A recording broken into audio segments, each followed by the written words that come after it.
पुण्यातील दौंडच्या यवतमध्ये 2 गटांमध्ये तणाव, जाळपोळ आणि दगडफेकीनंतर पोलिसांकडून अश्रुधुराचा वापर, व्हॉट्सअप ग्रुपवर आक्षेपार्ह पोस्ट केल्यामुळे वाद, दोघे ताब्यात.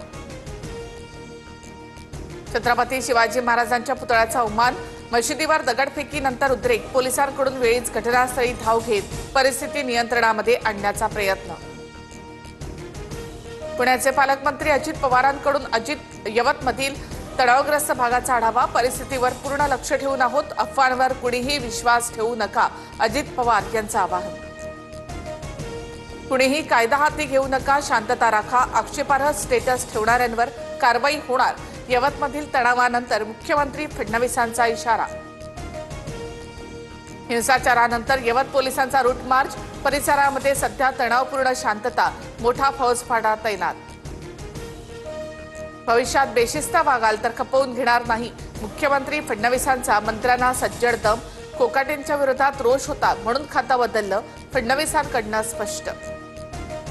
मंत्रिमंडळामध्ये आता बदल होणार नाही, फडणवीसांकडून धनंजय मुंडेंच्या लॉबिंगच्या चर्चांना ब्रेक, मंत्रिमंडळाची चर्चा मुंडेंच्या स्तरावर होत नाही, फडणवीसांचं वक्तव्य. वादग्रस्त मंत्री माणिकराव कोकाटेंची अखेर कृषी मंत्रिपदावरून उचलबांगडी, दत्तात्रय भरणेंकडे आता कृषी खात्याची जबाबदारी, कोकाटेंची मंत्रिपदावरून गच्छंती न झाल्यामुळे विरोधकांनी सरकारवर जोरदार टीका केली. कृषी मंत्रिपदाची ऑफर अजित पवारांनी सर्वात आधी मला दिली, मात्र कृषी मंत्री ग्रामीण असेल तर जास्त न्याय देईल अशी मी भूमिका घेतली, कोकाटेंच्या खातेबदलानंतर भुजबळांचा गौप्यस्फोट.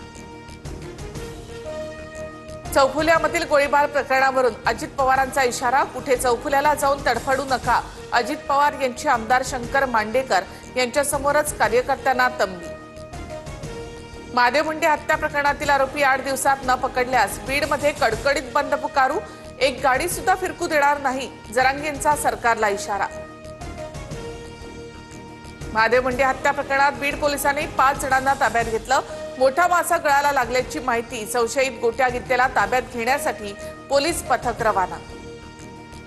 केंद्रीय मंत्री नितीन गडकरी यांना यंदाचा लोकमान्य टिळक राष्ट्रीय पुरस्कार प्रदान, मुख्यमंत्री देवेंद्र फडणवीसांसह दोन्ही उपमुख्यमंत्री उपस्थित.